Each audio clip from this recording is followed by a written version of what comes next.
Hello, peoples on IRC and elsewhere. This is Undefeatable Twilight again, trying to adjust the microphone so it doesn't deafen people when I talk. I'm not backwards this time because I'm doing another edition of Twilight's Thoughts On, and this time I'm going to be talking about everyone's favourite indie horror game, Five Nights at Freddy's. Wonderful. Why don't we discuss that for a while? Well, to be honest, I can't really tell you my opinion on this, but the same mic is still really loud. I don't know what's going on here. Is that better? I'll screw it, I'll just keep talking. You can turn the volume down. Anyways, I can't really tell you my opinion on this for the simple fact that I haven't actually played it. And the reason I haven't played it, well, there are several reasons I haven't played it actually. One is that I have a trackpad and not an external mouse, and the game seems to require rather rapid and precise mouse movements, which would be impossible for me with my current equipment. Two, I hate being startled, and I hate anything. I tend to avoid anything that is going to startle me. I get really nervous if I even think that something is going to pop out of me and scream in my face. And three, even if I did ignore that second point and play it for the amusement of others, I am fully aware that very few people actually watch my channel, and while I usually don't have a problem with that, because I tend to make these videos because I like doing them and I don't really care if anyone watches them or not, although it would be nice if people did. If I did something that I didn't enjoy but was doing it for the amusement of others, I would actually prefer if people would actually watch it. So, one, lack of equipment. Two, I'm a total pussy, not in the feline sense, but in the coward sense, and in the feline sense as well, but that's neither here nor there. And three, I don't have enough viewers of my channel. So that is why I will never play Five Nights at Freddy's. So I'm going to skip the opinion. From what I've seen, it does seem like a good game, and it seems like a decent idea. I like how the jump scares aren't the only thing scary about it. It's not the jump scares themselves that are scary, but it's the anticipation and the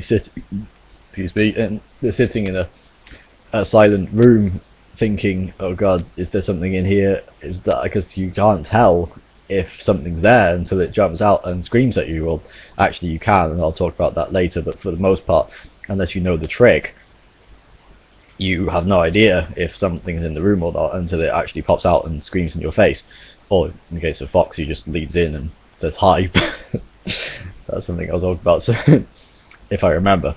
And now I'm going to talk about, so I'm basically just going to skip to the facts part of this video, any interesting trivia, and ride my stream of consciousness as long as I can until it dries up. So here we go. So Five Nights at Freddy's is all the work of one guy named Scott Cawthon. He is a Christian, and he used to make religious games. He made one which was based on the Pilgrim's Journey or whatever, Pilgrim's Progress, I don't remember. But his games were, he said that he doesn't actually regret making these religious-based games, because he said he felt like God was telling him to make them or something. Yeah. But the Five Nights at Freddy's was born from a criticism of one of his games, a family-friendly game called Chipper and Sons Lumber Company. And the internet reviewers basically tore the game apart, said the characters in it looked like creepy animatronics. And Scott was reportedly heartbroken by this and considered quitting making games altogether, but then he decided, well, if they think that's scary, I can make something that's really scary. So he made a game about scary animatronics, and that's where Five Nights at Freddy's came into play.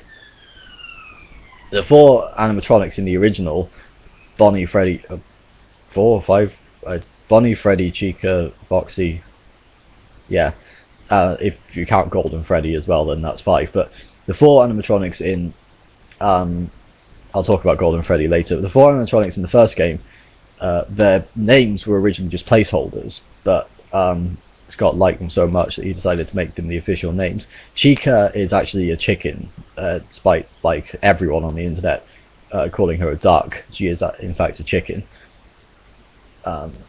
Chica is confirmed to be female in the second game's Ladies' Night mode, where only animatronics that are available are the female ones, which include Chica, Toy Chica, and Mangle, who is one of the new ones for Five Nights at Freddy's 2. which was scrapped before the time of Five Nights at Freddy's 1, because as many of you may know by now, Five Nights at Freddy's 2 is in fact a prequel and is set before the events of Five Nights at Freddy's, the first game. The Golden Freddy, which I said I was going to talk about, was an extra thing that was added by Scott into the first game, and he says even he has no idea where it came from. He just said some things just happen when you're creating a game. He said, I can't explain Golden Freddy. It's only referred to in the game files as Yellow Bear. The Golden Freddy name came from fans, who was then adopted as the official name in Five Nights at Freddy's 2, where Golden Freddy actually appears as a character rather than just a random occurrence. He will appear in the game if you view a certain... Sometimes you can see a certain poster in one of the camera views, and sometimes that poster will turn to a picture of Golden Freddy's face, and you'll hear a little girl giggling. And then if you put the camera down at that point, Golden Freddy will be sitting in front of you, and if you keep staring at him long enough, you'll get more and more increasing hallucinations, flashes of Freddy, not Golden Freddy, but normal Freddy's face, flashes of the words "It's me," which, by the way, have become the scariest 2 words ever to me by now because of this game series rather.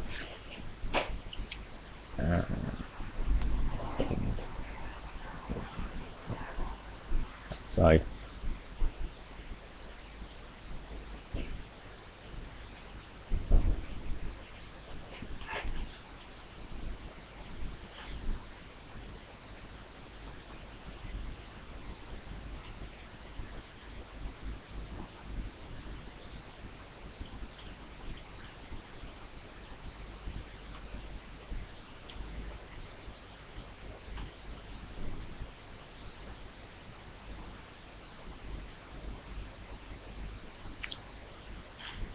And they're gone? Okay.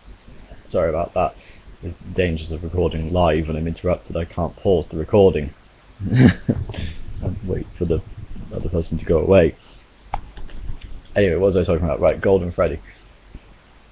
Yes, the words "It's me" have become the most terrifying words in the entire universe to me because of this game series now, because they always appear in conjunction with Freddy, who is the most deadly and difficult of all the animatronics to deal with in the first game. So yeah, and eventually he'll attack and cause the game to actually crash, which is different from the other animatronics just scream in your face and then it turns to the game over screen. But when Golden Freddy attacks, he actually crashes the game itself. So that's kind of an interesting thing.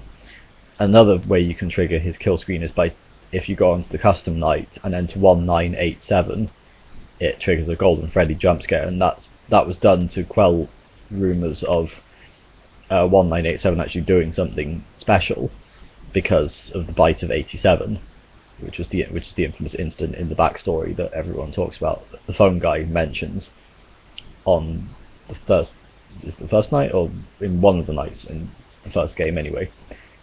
And no one really knows, it's not actually confirmed what happened exactly in that, but it's said to be the night that the 5 children went missing and were murdered and were stuffed into the bodies of the animatronics.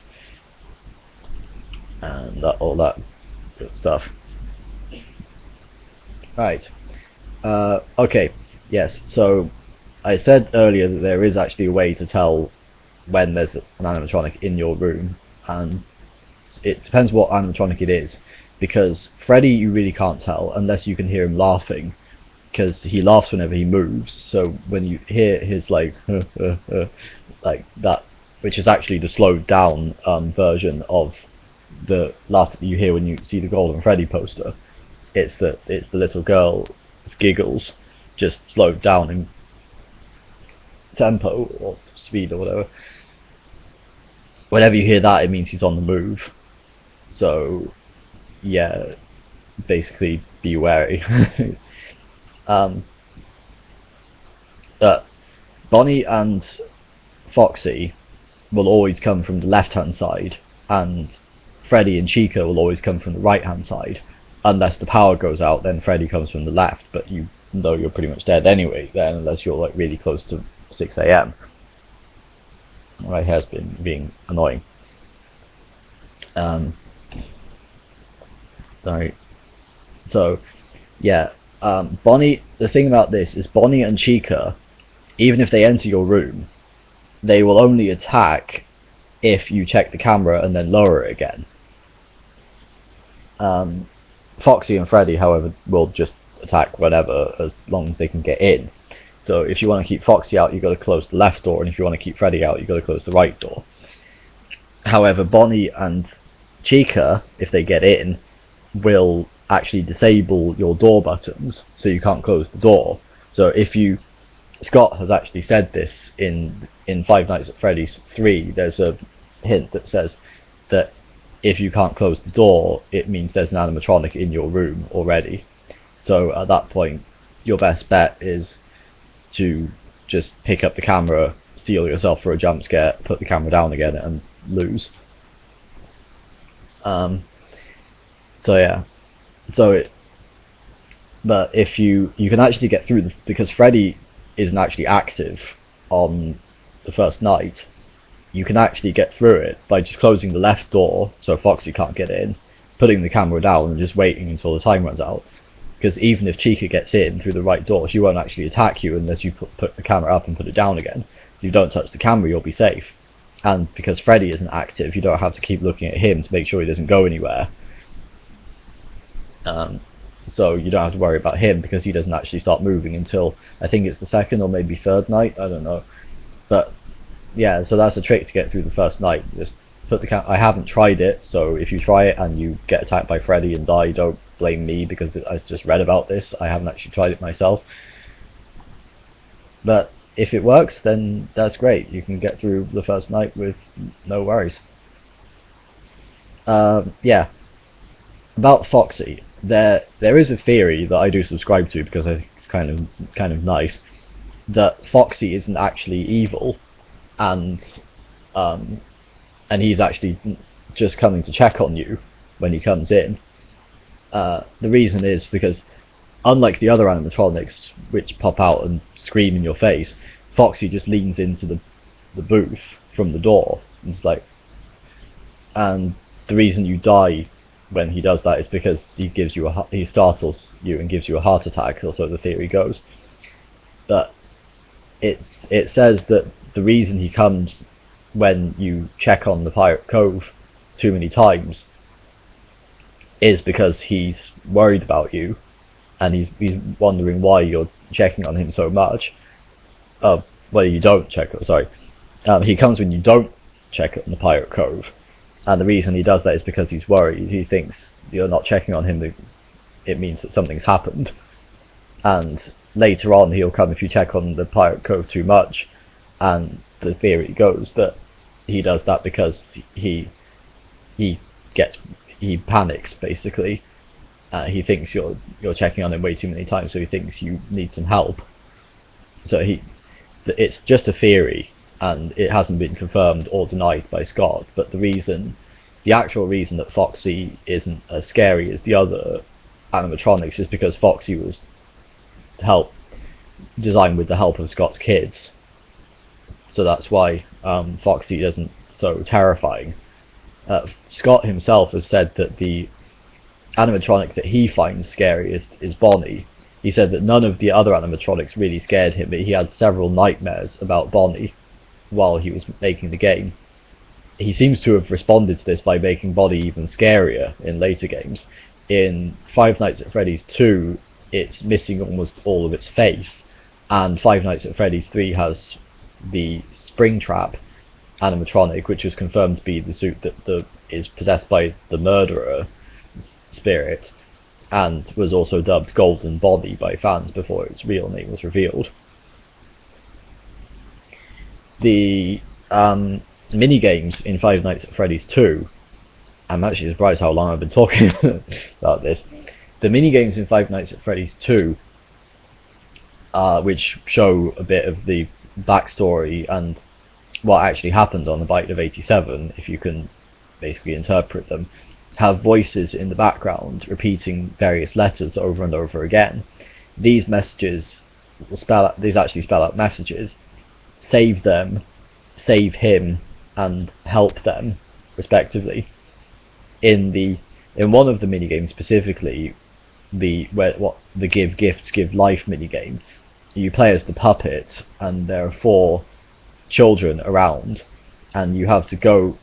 It says give gifts at the top, and you go to each of the children and give them a present, and then then the message changes to give life, and you go to each of the children again, and an animatronic head appears on each of them, and once you've done that, Golden Freddy's face pops out at you, and the game ends.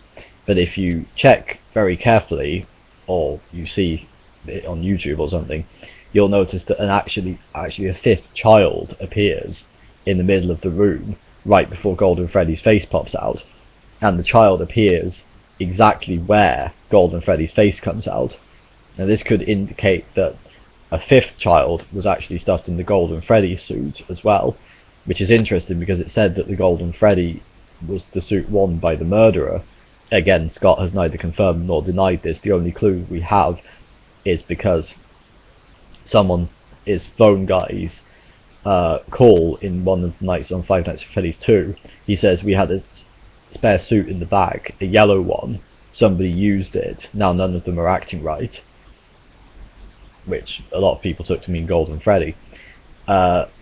It could also be Springtrap, because A, Springtrap is possessed by the murderer spirit anyway, and B, Springtrap is also yellow, and C, that would explain why Springtrap is not used anymore, if it was a suit worn by a murderer. But again, it has neither been confirmed nor denied, so we have to wait and see, or just draw our own conclusions. It's often the case in horror stories that things are not really confirmed or denied, because what we don't know is scarier than what we do know. So a lot of horror stories will, like Silent Hill for instance, are left hugely open to interpretation, and you're left to draw your own conclusions. I might talk about Silent Hill in another video actually, because that's a horror thing I actually have played and can give an opinion on. But we'll talk about Five Nights at Freddy's for now. Another phrase that pops up from time to time in Five Nights at Freddy's 2 is the phrase "you can't," and this can be seen during the minigame where you can hear "save them" being spelled out in the background. When you end the game, either complete or by failing, if you look in the bottom left corner, for a brief minute you'll see the phrase "you can't." This could be from the murderer, who is basically thought to be the purple man who sometimes appears in the mini games, and who will kill you if you touch him, basically saying you can't save them. Creepy stuff. The actual story of what happened is that the animatronics apparently actually tried to stop this guy from killing the children, but they failed. And this is why they attack you, because 1, they're limited facial recognition, and 2, possibly being possessed by the spirit. Well, actually, they are possessed. Scott has actually confirmed that. Possessed by the spirits of the dead children, have made them resent security guards in general, and that's the reason they attack you, because they are actually the good guys and they think you're evil, with the possible exception of Foxy, like I said earlier, who's just worried about you. And the puppet is basically the big good guy, ironically enough, even though he's the most dangerous of all the animatronics in Five Nights at Freddy's 2, arguably. It's just a misunderstanding, and again, it's not confirmed, it's just a theory, but it's pretty well circulated. Anyways, I I did think of something else to talk about while I was talking about that thing I was just talking about, but now I've forgotten what it was again. This is how my mind works. I think of stuff, but I can't actually say it, and then when it gets to a part where I can say it, I've forgotten what it is again. Let's see, Springtrap, Bonnie, Golden Freddy, but mini games. Then you get the Purple Man, who is the murderer. Puppet. The puppet's official name is the Puppet. It was called the Marionette by some fans before its official name was revealed, but its official name has been revealed to be the Puppet. I said earlier that Chica and Mangle, and Toy Chica, of course, were the only female characters. Actually, technically, Scott has said that the animatronics themselves have no gender. It's only the characters that they're portraying that have the physical gender, insofar as physical gender is possible. The actual animatronic endoskeletons can remove and put on whichever costume they want, so they themselves have no gender, it's just the characters that do. But yeah, Chica, Toy Chica and Mangle are confirmed to be female as of Five Nights at Freddy's 2's Ladies Night Custom Night Mode. One good strategy, if your power runs out and you're at 5 AM, because the clock only goes up in hours, it doesn't go up in minutes. If the clock says 5 AM and your power goes out when you're playing the first game, don't do anything. Stop, stay perfectly still, because, and again Scott has confirmed this, the more you move during the time when Freddy's song is playing outside your room after the power goes out, the faster he will kill you. If you stay perfectly still, don't touch the mouse, don't touch the keyboard, don't touch the computer, don't touch anything, just sit perfectly still and wait, you might just make it to 6 AM. It'll be probably the most tense few seconds of your life, but you may just get those extra seconds you need. And Phone Guy actually says this. He says he suggests to try playing dead, which ironically is also a good way to survive bear attacks in real life. Just play dead, lie still and don't move. It's kind of interesting. Okay, the first trailer, I still don't remember what I want to talk about, but I'm just talking about random stuff until it goes back to me. The first trailer showed Bonnie removing its face, or his face I should say, to reveal the animatronic endoskeleton beneath, and also running down the hallway. These things were not put in the game. The hallway running was instead given to Foxy, and the removing the face thing was put in Five Nights at Freddy's 2 in a way, because in that Bonnie's face is completely missing entirely, which is a lot more scary, I have to say.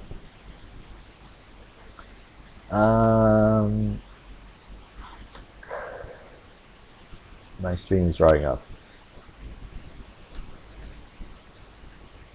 Alright. Well, oh, now I remember. Ha!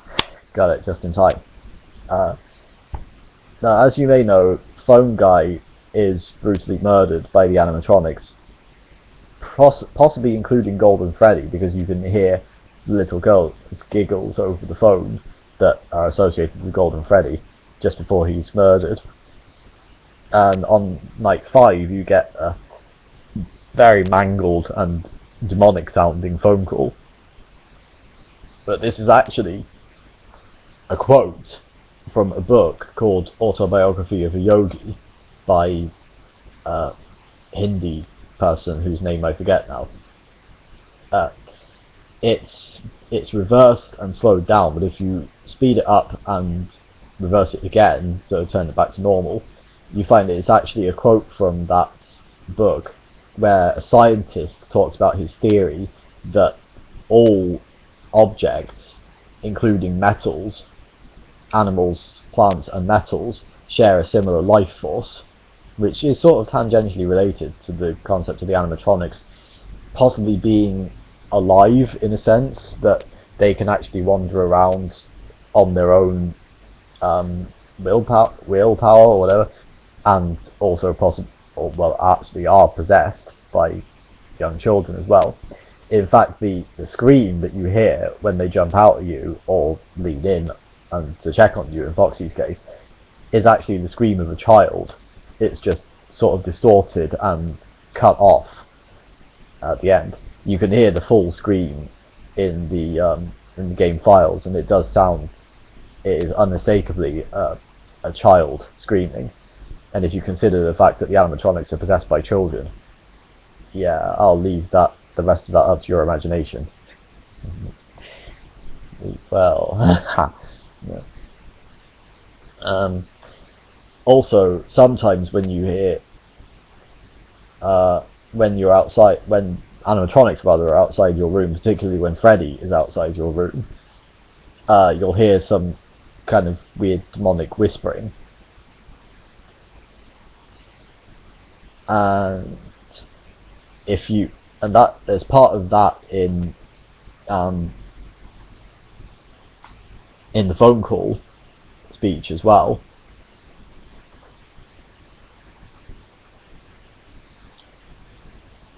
Sorry, I'm trying to find how exactly this went, because I can't remember exactly. Yeah. Sometimes you'll hear this kind of weird whispering coming from nowhere, possibly from the animatronics, but it just seems to happen randomly. If you run it through the same process as the phone call, i.e. speed it up and reverse it, you hear the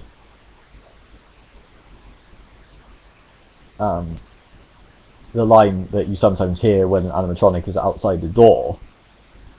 You hear that start and then devolve into further distortion. If you filter out the sound of the original quotes, the line from the door, which is also the same as the line from the phone, it's the same sound clip, then re-reverse it again, you hear someone say, turn around the sound, and then the sucker shifts direction from what the original was doing. That should mess them up. It's not really known what this means, but it could be a reference to the Fifth Night, where all the animatronics movements are actually flipped, mirrored. They still come in through the same doors. Bonnie and Fox still coming from the left, Freddy and Chica still coming from the right, but the actual rooms they move to, because they have a set pattern of rooms they move to that you can sort of memorize, is actually flipped around. And this is thought to be Freddy's doing, because now you survived 5 nights, Freddy is really pissed off and he wants you dead, so he's going to do everything he can to get in your room and kill you. And it's actually been confirmed that he adapts to your playstyle. Freddy will actually analyze how you play and adapt to it, so you have to really think on your toes when you're dealing with Freddy, and that's what makes him the scariest. As well as because there is really no warning he gives you at all, other than if you hear his laugh, which only means that he's moved. It doesn't mean necessarily that he's in your room. He doesn't disable the doors. He doesn't wait for you to pick up the camera and put it down before he attacks you. He just jumps out from the side of the screen into your face and screams from out of absolutely nowhere. And that's what really makes people get really paranoid to check on Freddy constantly on the cameras, because as long as you're looking at him, he won't move. And the best strategy you can possibly use, I think, is make sure Freddy does not move from his original position. Make sure he stays in the backstage area, because if he doesn't, then you're going to find him fast, or you're dead. Because no matter if you've got the camera up or down, it doesn't matter. He will attack you and kill you. And you might think that if Bonnie and Chica come in the room, you can't keep the camera down because that'll make Freddy pop in and kill you, or Foxy. You might think that you can just pick up the camera and keep it there and just keep flicking between Foxy and Freddy to make sure that none of them come after you. But actually, unfortunately, Bonnie and Chica will pull the camera down and then attack you if you keep that up for too long. So if you if you know that Bonnie and Chica or both are in your room because the door will be disabled, like I said, the best thing to do is just pick up the camera, steel yourself for a jump scare, and put the camera down again. You'll have either Bonnie or Chica screaming in your face. I think a jump scare that you know is going to happen is better than a jump scare that you don't know is going to happen. Okay. Did I write? Yeah. Phone Guy has been theorized to have had something to do with the murders. My laptop is frozen now, so I hope this is still recording. Especially after the second game seemed to hint that he was the murderer himself.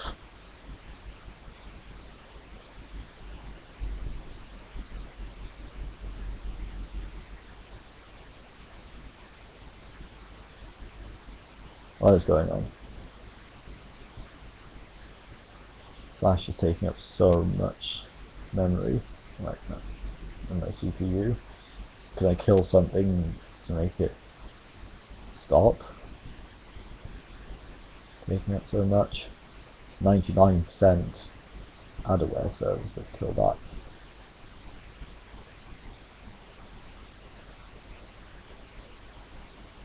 And still taking up a lot of memory. I really don't want to lose this because I've already been talking for like half an hour. I don't want to lose all that like I did before when I made the Dragon Ball Z video. I had to re-record it again because Flash took up so many resources and it made Firefox lock up. So now it's going down a bit. It's 82-83% now, but Flash Player is taking up 51% of my CPU, which is a lot. Okay, it's gone down a bit now, but still quite a lot. Okay, 99%. What is going on?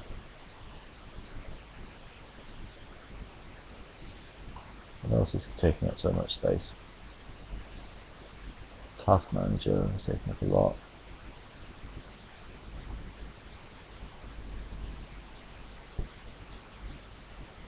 Nothing else is really using that many resources, so why is...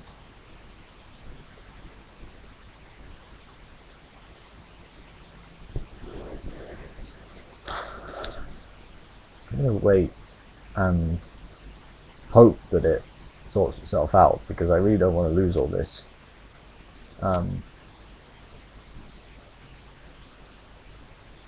don't know if I'm even still being recorded right now, because Firefox is totally locked up.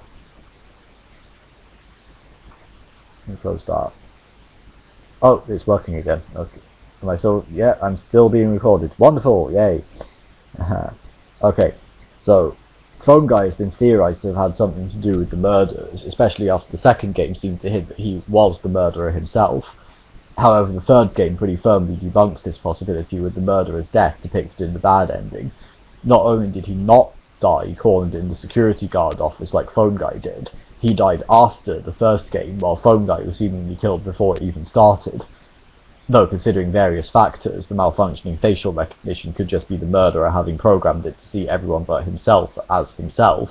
Golden Freddy has a rather major connection to him, etc. It's entirely possible he didn't die that night, thus leaving this up in the air and more confusing than ever.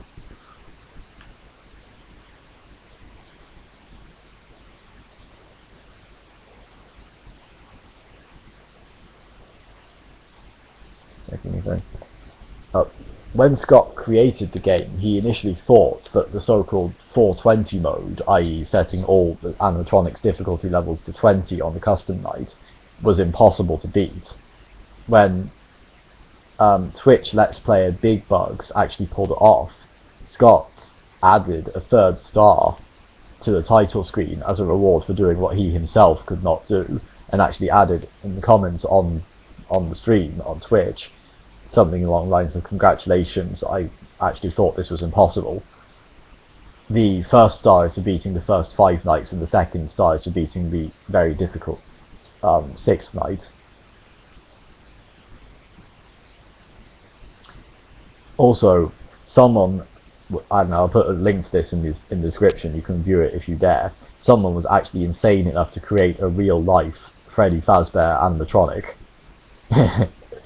Seriously, go check it out in the description.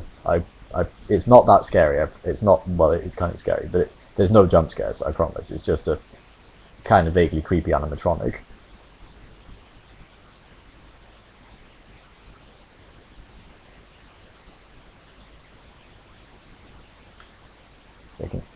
It has been theorised that the game actually takes place in Australia, since despite the second game taking place in November, Phone Guy explicitly says, "Welcome to your new summer job at Freddy Fazbear's Pizza." November is actually a summer month in the southern hemisphere, and the in-game currency is dollars, which is also the currency in Australia. However, Phone Guy still speaks with an American accent, although it could be explained as summer job being just a figure of speech for a part-time minimum wage job rather than a job that literally takes place during the summer.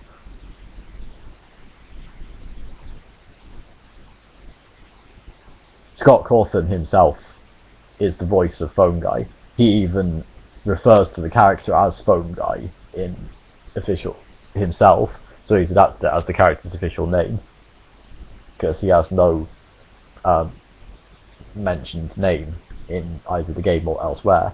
A lot of fan art has actually drawn him as a guy with a phone for a head, or a phone on his head, or something like that.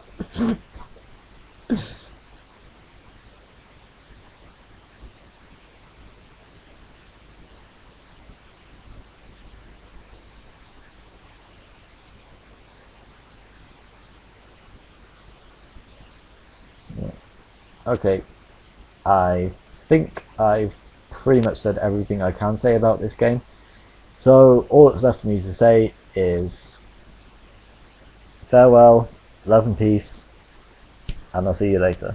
Next time we're going to talk about Silent Hill. Thank you and good night. That's the first time I've actually done a next time on Twilight's thoughts on it, because I usually don't plan these, but I figured since I thought I'm going to talk about Silent Hill, next time I'll talk about Silent Hill. Why not? Alright, love and peace, see you there.